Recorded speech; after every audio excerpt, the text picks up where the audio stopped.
পহেলগাঁও ভয়াবহ জঙ্গি হামলার ঘটনার পর বড়সড় পদক্ষেপ নিল কেন্দ্রীয় সরকার। পহেলগাঁও ভয়াবহ ঘটনার পর থেকে উত্তপ্ত দুই দেশের কূটনৈতিক সম্পর্ক। ভারত পাকিস্তানের মধ্যে একাধিক চুক্তি বাতিল হয়েছে। ভারতবাসী চাইছেন পাকিস্তানকে কঠোর জবাব দিতে।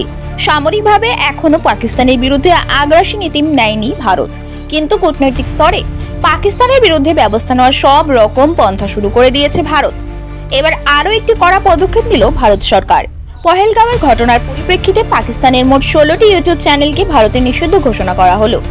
এর মধ্যে রয়েছে ডন নিউজ, জিও নিউজ এর মতো ইউটিউব চ্যানেল।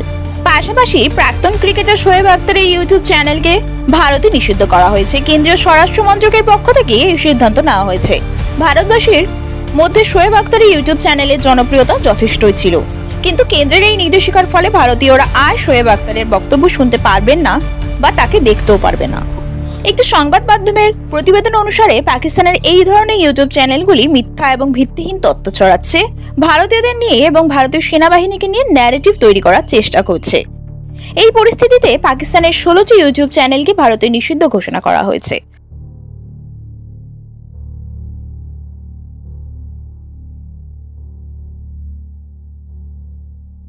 নতুন নতুন আপডেট পেতে সাবস্ক্রাইব করুন নিউজ আপ ডেইলি।